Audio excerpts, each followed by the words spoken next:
Tudo bem, senhores, acho que voltamos aqui, caiu a transmissão, né? Então nós estávamos na questão 13. Pessoal aí que tiver saído, volte. Quem tiver aí e puder reconvidar, né, os colegas para participar, já estavam participando. Então vamos aqui retomar. Nós estávamos na questão 13. A galera está entrando aí, né? Voltando, ver se está tudo certo. Estão ouvindo, está transmitindo bem. Então vamos para a segunda parte aqui, né? Já que essa primeira parte teve uma interrupção em virtude do sinal. Ora, eu estava... Ok, né? Então vamos lá. Vamos retomar aqui os trabalhos. Nós estávamos na questão... Professor Renato Porto, obrigado, grande professor de Direito do Consumidor, um monstro, o melhor do Brasil. Valeu, obrigado, Renatão, pelo prestígio, irmão. Tamo junto. Voltando, eu estava na questão 13, né? Falando do poder de polícia. Com relação aos poderes de administração, marca a opção correta. O STF decidiu que os conselhos regulamentadores de profissão CREA, CREFIT, CORECON têm natureza jurídica de autarquia. Sim, com certeza, porque exercem poder de polícia. Fases do poder de polícia é o ciclo de polícia: ordem, consentimento, fiscalização e sanção de polícia administrativa. Se os conselhos eles exercem pelo menos duas dessas fases, fiscalização e sanção, sua natureza jurídica tem de ser de autarquia, com exceção à OAB, que é uma autarquia chamada de autarquia sui generis. Foi aqui que eu parei, tá certo? Então vou para a letra B de bola. O poder de polícia será exercido pela administração indireta, dentre elas autarquias e sociedades de economia mista. Senhores, a entidade da administração indireta, autarquias, empresas públicas, sociedades de economia mista, fundações públicas, exercem poder de polícia.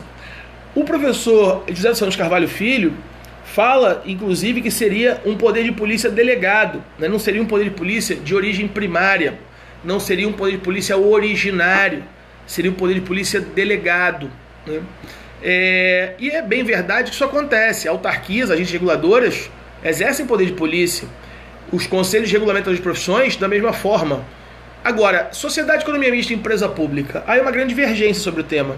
Há quem entenda, como por exemplo o professor Celso Antônio Bandeira de Mello, que pessoas jurídicas de direito privado não podem exercer poder de polícia, justamente por serem pessoas jurídicas de direito privado. Então, por que ele deu essa questão como errada, essa letra B? Porque ele, de alguma maneira, viu na letra B a sociedade de economia mista. E a matéria é minimamente controvertida. Então, a autarquia, sem sombra de dúvida, é a entidade da administração direta e é pessoa jurídica de direito público. Agora, artigo 41 do Código Civil. Agora, a sociedade de economia mista, há controvérsia. Por isso, ele, então, deu como errado a letra B. Letra C. O poder de polícia é sempre discricionário. Senhores, o poder de polícia tem como característica a discricionariedade. Mas ele não é sempre discricionário. Se eu pegar, por exemplo, as fases do poder de polícia: ordem, consentimento, fiscalização e sanção.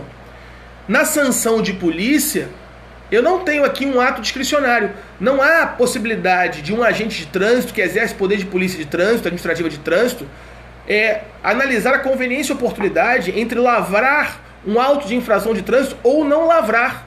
Se a conduta do motorista violou a lei administrativa que não incrimina, né? Mas aqui, na verdade, de alguma maneira, torna aquela conduta típica administrativamente. Então, se aquela conduta é típica administrativamente e houve uma subsunção do fato à norma administrativa proibitiva, não há como o agente de trânsito fazer uma valoração entre lavrar ou não lavrar o auto. Não há conveniência e oportunidade aqui, senhores. O ato é vinculado. Então, na fase, por exemplo, de sanção de polícia, a discricionariedade é muito pequena. Discricionariedade, no máximo, quanto o quantum da pena, se a lei trouxer margem. Se a lei não trouxer margem, nem quanto ou quantum da pena haverá discricionariedade. Então, o poder de polícia, em que pese ser discricionário, mas você encontra atos de polícia administrativa vinculados. Ora, na fase de poder de polícia, de consentimento, ordem, consentimento, fiscalização e sanção. Na fase de consentimento, quais são os exemplos de atos de consentimento? Licenças, autorizações. As licenças são atos administrativos vinculados. Não há discricionariedade, em regra, na licença, tecnicamente falando. Então é um ato vinculado dentro do poder de polícia. Então, em que pese o poder de polícia ser um ato, um poder discricionário, mas você encontra em algumas hipóteses algum grau de vinculação, tá certo? Então a letra C diz que o poder de polícia é sempre discricionário, isso está errado. Letra D, não há contraditório quando o Estado age revestido do poder de polícia, no momento em que os agentes de vigilância sanitária apreendem mercadorias impróprias para o consumo diante de flagrância, afastando-se o contraditório por expressa... Errado, senhores. Porque aqui, numa situação de emergencialidade, não haverá contraditório ou o contraditório ele é diferido? Então, se há risco irreparável de lesão e eu preciso atuar inaudita altera parte, ou seja, sem a oitiva da parte contrária, que seria o administrado, eu vou franquear ele o contraditório a posteriori. O contraditório é diferido. Agora, não é porque há uma situação de emergencialidade que não haverá contraditório. Você estaria violando a Constituição. Artigo 5º, inciso 54, aos litigantes em processo judicial administrativo será assegurado contraditório ampla defesa. Ponto. Norma constitucional de aplicação imediata. Artigo 5º da Constituição, inciso 54, tá certo? Isso não é diferente no poder de polícia administrativa, mesmo em situações emergenciais. Tá errado a letra D. E letra E, a sanção de polícia prescreve em 3 anos, contadas da data do ato, ou no caso de infrações permanentes, do dia em que tiver cessado. Não, senhores, a prescrição aqui é quinquenal, não há essa prescrição trienal para sanções de polícia administrativa. A prescrição, geralmente, no direito administrativo, via de regra, é quinquenal, e aqui não é diferente, ok? Muito bem, essa é a questão de número 13, né? Então, o gabarito aqui é letra A, como eu já tinha apontado anteriormente. Questão de número 14, penúltima questão, em administrativo. Levando em consideração o assunto serviço público, seus princípios, especificações e o posicionamento dos tribunais superiores, analise a opção correta. É ilegítimo o corte de fornecimento de serviços públicos essenciais quando o débito decorrente da suposta fraude no medidor de consumo de energia for apurada unilateralmente pela concessionária. Então aqui é a hipótese da fraude no relógio do medidor de energia elétrica. Então eu tenho lá um medidor de energia elétrica e há uma fraude, há um gato. Então o relógio está aferindo uma quantidade menor do que se é consumido. A Anatel já se manifestou, inclusive tem resolução sobre isso da Anatel, dizendo que a concessionária ela pode cobrar esse valor que não foi cobrado do particular, do usuário do serviço, já que ele obviamente utilizou e o relógio estava fraudado e a medição e a aferição do relógio disse que então o consumo era menor do que ele realmente era. Muito bem. Até porque se não assim o fosse, geraria para aquele consumidor um enriquecimento sem causa. Então a Anatel assim se manifesta e o STJ também. Só que o STJ é o seguinte, para cobrar esse excedente que foi gerado e que não foi captado pela fraude, deve haver um devido processo legal para isso. Ou seja, deve haver um processo administrativo que venha franquear àquele consumidor contraditório e ampla defesa, o que tange aquela suposta fraude. Só que as concessionárias fazem isso unilateralmente. Aí o STJ diz que isso é ilegítimo, óbvio, por violação ao princípio do contraditório, por violação ao devido processo legal, ok? Então, para quem quiser anotar o julgado, esse aqui eu peguei. Para quem quiser anotar. Então, deixa eu pegar aqui deixa eu pegar aqui o julgado. Ó, é STJ. Vamos lá. Processo civil administrativo. Agravo regimental. É ilegítimo corte no fornecimento de serviços públicos essenciais quando o débito decorrente for de suposta fraude no medidor de consumo de energia apurada unilateralmente pela concessionária. Agravo regimental no RESP 334.712 de Pernambuco. Agravo regimental no RESP 334.712 de Pernambuco. Tem um outro agravo regimental no no RESP 345.638 também de Pernambuco, tá certo? Tudo isso é STJ. Então, voltando para a questão, né? Vamos voltar para a questão. A questão vai dizer, é ilegítimo o corte no fornecimento. É ilegítimo em virtude dessa posição dos tribunais superiores, por violação contratual da defesa. Não é que a concessionária não possa cobrar o valor excedente, ela pode, mas a apuração desta fraude deve ser feita com contraditório e ampla defesa e não unilateralmente pela concessionária, o que normalmente ocorre. Por isso o STJ diz que é ilegítima aquela cobrança. Tranquilo? Muito bem, então gabarito é a letra A. É legítimo, letra B, o corte no fornecimento de serviços públicos essenciais, quando a inadimplência do consumidor decorrer de débitos pretéritos, uma vez que se busca impedir o enriquecimento sem causa e também como forma de coação ao pagamento. O senhor do STJ vem dizendo que, com base apenas em débitos pretéritos, não é legítima. Ou seja, é ilegítimo. Então não seria legítimo. É legítimo se forem com relação a débitos atuais. Débitos pretéritos, não. Letra C. É ilegítima a cobrança de tarifa de água fixada de acordo com categorias de usuários e faixas de consumo. Errado, tá certo isso. É legítimo. Inclusive há jurisprudência pacífica nos tribunais superiores. Inclusive isso está positivado na lei. Ok? Letra D. Caracterizada como descontinuidade de serviço, sua interrupção em situação de emergência motivada por razão de ordem técnica. Está errado na letra D. Caracteriza-se como descontinuidade de serviço a interrupção em situação de emergência motivada por razão de ordem técnica. A lei 8987/95, que é a lei de concessão e permissão, no artigo 6º, parágrafo, se não me engano, 3º, inciso 1 e 2, artigo 6º, parágrafo 3º, inciso 1 e 2, vai dizer o seguinte: não se considera descontinuidade de serviço a interrupção, 1, por razões de ordem técnica, desde que haja prévio aviso, e 2, por inadimplemento do usuário, desde que o serviço não seja essencial. Artigo 6, parágrafo 3º, inciso 1 e 2 da lei 8987. E aqui ele diz que caracteriza-se como descontinuidade, quando a lei diz que não se caracteriza. Ok? Então letra D está errada. E letra E. Não se caracteriza como descontinuidade de serviço a interrupção após aviso prévio, quando por inadimplemento considerado o interesse da coletividade. Sendo assim, é viável, portanto, responsabilizar-se o atual usuário adimplente com as suas obrigações por débito pretérito do consumo de água, por exemplo, de usuário anterior.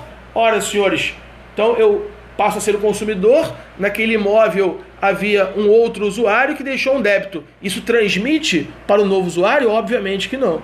Obviamente que não. Então essa parte final da letra E está completamente errada. Logo por isso, a questão 14, o gabarito é a letra A. E por último, para a gente fechar administrativo, questão de número 15. A questão número 15 fala de delegação e avocação de competência. Delegação e avocação de competência, ato administrativo, lei do processo administrativo, lei 9784. Lei 9784, não é uma obrigação que acompanha a coisa. Não, aqui é uma obrigação de ordem pessoal. Não é próprio terreno, ok? Muito bem. A questão 15, ela vai falar sobre avocação e delegação de ato administrativo. Avocação e delegação de ato administrativo, artigos 14, 15, 16. Artigos, 11, 12, 13, 14 da lei 9784 de 99, que é a lei que rege o processo administrativo em âmbito federal. Delegação e avocação de competências, artigos 11, 12, 13, 14 e 15 da lei, tá? Então, com esses artigos você responderia essa questão. Vamos a ela. Quanto ao assunto delegação e avocação, explicitamente mencionado, o elemento competência dos atos administrativos, assinale a opção correta conforme preceito legal. Letra A. Em caso de impetração de mandado de segurança em face de ato praticado por delegação, o agente delegante deverá figurar como autoridade coatora, uma vez que a delegação não implique em renúncia da competência. Errado. A lei fala no artigo 14, parágrafo 3º, os atos praticados no exercício de competência delegada considerar-se-ão editados pelo delegado. Pelo delegado. Então, vou repetir. 14, parágrafo 3º da lei 9784 de 99. Os atos praticados no exercício de competência delegada considerar-se-ão editados pelo delegado, não é pelo delegante. Isso na lei federal, que foi a lei na qual se baseou a prova do Pará. Agora, você que estuda para delegado de Polícia Civil do Rio, somente os meus alunos aqui no Rio, e você que ainda é de outro estado pretenda fazer prova para delegado no Rio de Janeiro, o Rio de Janeiro tem uma lei própria sobre processo administrativo, que é a Lei 5.427 de 2009. E na lei do Rio de Janeiro, no artigo 12, parágrafo 3º, o ato praticado no exercício de competência delegada considerar-se-á editado pelo delegante. Então repare, essa letra A, à luz da legislação do estado do Rio, estaria certa. Estaria certa. Agora, o concurso não era para o Rio, o concurso era para o Pará. E no edital estava a Lei 9784 de 99, do Processo Administrativo Federal. E na Lei do Processo Administrativo Federal, o ato considera-se editado pelo delegado, 14, parágrafo 3º, da Lei 8987. E aqui ele falou delegante. Quem é meu aluno aqui no Rio de Janeiro, nas turmas do portal, nos módulos que eu faço, sabe que eu bato nisso nas aulas de teoria insistentemente. Senhores, ele vai trocar delegante por delegado. Atenção sobre isso na prova objetiva. Quem já foi meu aluno já me viu falando isso mais de 700 vezes. Por quê? Porque a gente está nessa brincadeira há 11, 12 anos. Eu já vi isso cair mais de 200 vezes. Eu sei que ele pergunta assim. Então, quando a gente fala, avisa a colega, né? Luana, testemunha aí, né, que não me deixa mentir sozinho, brincadeira. Eu sempre falo isso nas aulas. E aí na prova do Pará, mais uma vez, ele cobrou, como a gente sempre avisa em sala de aula. Então fique atento para essa questão, né? Porque isso vai se repetir. Não é porque caiu no Pará não vai cair mais, vai continuar caindo, você pode ter certeza. Muito bem, vamos lá. B. É possível ato de delegação de competência genérico desde que o órgão colegiado seja hierarquicamente subordinado ao delegante? Não, primeiramente, senhores, a lei vai dizer expressamente que, isso é o artigo 14 caput, que o ato de delegação deve dizer quem é o delegante, quem é delegado, quais são os poderes transferidos, qual é o recurso cabível, pode haver delegação com restrições, isso deve ser publicado em meio oficial. Então, não é possível delegação genérica. A delegação, ela deve ser fechada, cerrada.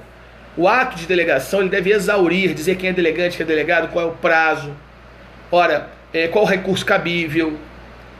Então, delegação genérica não é possível, né? Então, essa questão está errada por isso. E ainda tem um outro erro aqui, né? Desde que o órgão delegado seja hierarquicamente subordinado. A lei de processo federal permite delegação entre órgãos pares. No artigo 12 caput, um órgão, diz assim, artigo 12 caput, um órgão ou agente poderão delegar parte de sua competência a outro órgão ou outro agente, ainda que este não lhe seja hierarquicamente subordinado. Ora, se ainda que este não lhe seja hierarquicamente subordinado cabe a delegação, é porque é possível delegação entre órgãos pares. Isso na lei do Estado do Rio não é possível, mas na lei federal é possível. Então essa parte final, a letra B, também está errada por isso. Ok? Letra C. A avocação de competência que consiste na regra é permitida para órgão hierarquicamente inferior, certo? Prescindindo, ou seja, não precisando de justificação quanto à relevância dos motivos que levaram a autoridade superior à prática de tal auto. Errado. A lei fala que a delegação de competência deve ser motivada e só pode ser delegado por razões de ordem técnica, social, econômica, territorial ou jurídica. Então a motivação é obrigatória e a motivação deve ter uma relevância. Relevância de natureza técnica, social, econômica, territorial ou jurídica. Então quando ele diz que não precisa ser motivada e por razões irrelevantes, obviamente a letra C está errada. Ok? Letra D. Um órgão colegiado poderá delegar parte de sua competência a seu presidente, quando conveniente, em razão de circunstâncias de índole jurídica, em não havendo impedimento legal. Isso está certo, é o artigo 12. Se não houver impedimento legal, um órgão ou agente, um órgão simples ou colegiado, poderá delegar parte de sua competência a outro órgão ou outro agente, por razões de conveniência e oportunidade, de índole técnica, social, econômica, territorial ou jurídica. Ele usou aqui do que eu chamo nas aulas de teoria de TSE-TJ, Tribunal Superior Eleitoral de Justiça, TSE-TJ, método mnemônico, TSE-TJ, Tribunal Superior Eleitoral, Tribunal de Justiça, TSE-TJ, questões de ordem técnica, social, econômica, TSE, técnica, social, econômica, territorial e jurídica. Ele perguntou a jurídica, né? Então todo mundo que é meu aluno aqui nas turmas, Brasil todo, pelo portal, nos módulos, eu sempre falo isso. TSE, TJ, aqui você usaria essa nossa técnica aqui para matar a sua letra D. Então está certo a letra D e é o gabarito da prova. Tranquilo? Letra E. A vocação de competência significa chamar para si parte da competência de órgão hierarquicamente subordinado. Então eu avoco competência de um órgão que é hierarquicamente subordinado ao órgão que eu presido ou titularizo. Então a vocação de competência somente entre órgãos pares. Somente entre órgãos TSE e TJ. Isso aí mesmo, técnica social econômica, territorial e jurídica. Show, legal. Técnica social econômica, territorial e jurídica. A vocação de competência significa chamar a competência do subordinado para você. Então a vocação somente entre órgãos subordinados, é o artigo 14 da lei. A vocação é uma exceção, deve ser devidamente motivada por tempo determinado entre órgãos hierarquicamente subordinados. Características da vocação, artigo 14 da lei. Então o que ele falou na letra E? A vocação de competência, assim como a delegação, são espécies de alteração de competência superveniente, de caráter temporário, sendo possível quando não houver impedimento legal. Em caso de renúncia de competência do subordinado, o superior hierárquico se torna automaticamente competente. Errado, senhores. Se a delegação de competência ou a vocação está numa relação de subordinação, o subordinado, pelo princípio da hierarquia, ele não pode renunciar. Então, quando ele fala ali, o superior hierárquico se torna, em caso de renúncia de competência do subordinado, o subordinado não pode renunciar pelo princípio da hierarquia, senão ele está descumprindo ordem manifestamente legal. E quando ele descumpre ordem manifestamente legal, ele fica sujeito às sanções administrativas da sua relação jurídica com aquele ente federativo. Ok? Então a letra E também está errada. Logo, o gabarito da questão 15 é letra D de dado. Tranquilo? Legal. Então fechamos o administrativo, senhores. A banca deu como gabarito C, E, E, D, E, D, E, A, A, D. Ok? 10 questões. C, E, E, D, E, D, E, A, A, D. Explicamos todos os itens, cada um deles, porque que era um item e não era os outros que foram apresentados. Então fechamos o administrativo. Vamos a... Obrigado, valeu. Obrigado, show de bola. Valeu. Obrigado a todos aí que estão participando, né? Legal. Obrigado, hoje é dia do policial civil, né? Como eu falei mais cedo, eu sou delegado da Polícia Civil do Estado do Rio. Então, muito me honra, né, esse cargo. E eu desejo a todos aí os policiais civis que estejam nos assistindo as minhas felicitações pelo nosso dia, né? Esse trabalho hercúleo que muitas vezes não é reconhecido pela sociedade, infelizmente, tá? Mas continuaremos porque somos incansáveis na nossa missão, no cumprimento da nossa missão. Prova justa, de administrativo, prova justa, né? Prova para quem estudou. Acredito que seja uma prova para candidato que estudou, e não pode ser diferente, né? A prova não pode ser para quem não estudou, né? Aquele que não estudou, ele, na verdade, se vai ao concurso para tentar a sorte, ele deveria pegar um cartão da Mega Sena, marcar 6 números e jogar. Porque se ele acredita na sorte, é muito mais fácil pretender ganhar na loteria do que ser aprovado num concurso público. Então a prova é justa, considerando que, para aquele que estudou, conseguiria fazer aí uma prova razoável para boa, tá certo? Muito bem. Então agora, senhores, vamos em frente para a gente fechar a prova de medicina legal, né? Para a gente fechar 5 questões a partir da... Valeu! Patlara. Acho que eu tenho a língua presa, né?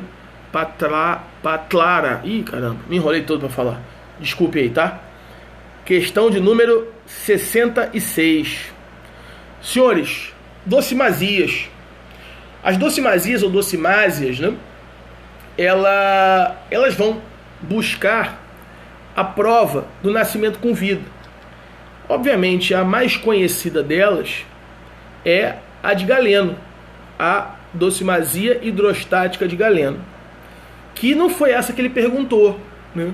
Ele perguntou a auricular de Vreden Ventgeler, ou seja, é uma docimazia de prova de vida extrauterina, e que quando o feto, ou aquele embrião, feto, né, ou o feto nascente, ele nasce com vida, ele tem contato com o ar, e você encontra ar nos canais auditivos. E quando eu coloco essa parte debaixo de um recipiente com água, eu vejo bolhas. Sinal que ele respirou, sinal que ele nasceu com vida. E, obviamente, o nascimento com vida tem uma série de efeitos na vida civil, como, por exemplo, nasceu com vida, transmite-se o patrimônio. E aí, se ele nasce com vida e morre, abre-se a sucessão. Então, ele nasce com vida, ele então herda, ele adquire personalidade jurídica, tem capacidade de adquirir direitos contra obrigações e, se morre logo depois, respirou e morreu, ele entra na cadeia sucessória. Então essa prova na medicina legal ela é feita pelas docimazias, são milhões, tem mais de 50. Óbvio que não dá para decorar as 50, mas essa é uma docimazia auricular, ou seja, em que se vai avaliar se ele nasceu com vida e respirou, na medida em que você consegue demonstrar que há ar nos côndutos auditivos. É a docimásia de Vreden-Vent-Geller, ok? É uma docimazia auricular, tá certo? Gabarito, letra B de bola. B de bola. Questão 67. A questão 67, ela vai falar das duas leis de Filhós. Filhós e Langer. Duas leis de Filhós e uma lei de Langer. Quais são as duas leis de Filhós? Lei da semelhança e lei do paralelismo. Ora, o que eu chamo de lei da semelhança? Se é lei da semelhança, é porque alguma coisa é semelhante à outra, né? Batida na aula 2 da FAEPOL, isso aí. Eu dei essa questão na aula 2 da FAEPOL, é verdade. Também sou professor da FAEPOL, né? Fundação Escola da instituição que eu pertenço, que é a Polícia Civil, né? Então, repare, semelhança entre o que e o que? Dois instrumentos. Instrumento pérfuro cortante. As lesões produzidas por instrumentos pérfuro cortantes são semelhantes às lesões produzidas por instrumentos perfurantes de médio calibre. Então, lesões produzidas por instrumentos pérfuro cortantes de dois gumes, como por exemplo o punhal, são semelhantes às lesões produzidas por instrumentos perfurantes de médio calibre, como por exemplo o picador de gelo. Essa é a lei da semelhança. Primeira lei de Filhós. E a segunda lei de Filhós, lei do paralelismo. Ou seja, em determinadas regiões do corpo, desde que seja a mesma região, as fibras elásticas da pele, elas têm a mesma direção e sentido. Então, por exemplo, na região aqui frontal, que a gente chama de testa, ora, eu vou franzir a testa para o lado. Eu não vou franzir a testa na vertical. Eu franzo a testa na horizontal, porque as fibras elásticas da testa, elas têm a mesma direção e sentido.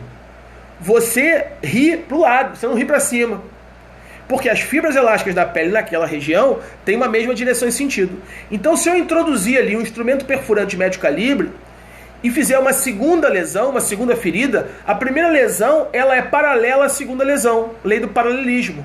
Óbvio, porque as fibras elásticas da pele vão puxar na mesma direção e sentido. E essas lesões são paralelas entre si. E elas valem para que tipo de instrumento? Instrumento perfurante de médio calibre, como por exemplo o picador de gelo. A lesão da semelhança. Instrumento perfurante de médio calibre é semelhante às lesões produzidas por instrumentos pérfuro-cortantes de dois gumes. Então eu comparo o punhal com o picador de gelo. O punhal não se parece com o picador de gelo. Não é o instrumento que é semelhante, é a lesão que ele produz. Agora, a lesão feita pelo punhal vai cortar as fibras da pele. Agora, a lesão feita pelo picador de gelo vai afastar as fibras da pele. Então, como é que o perito legista vai provar que aquilo foi feito por um punhal e não por um picador de gelo? Ele vai olhar as bordas da lesão. Se as bordas da lesão estiverem seccionadas, cortadas, foi o punhal que passou por ali.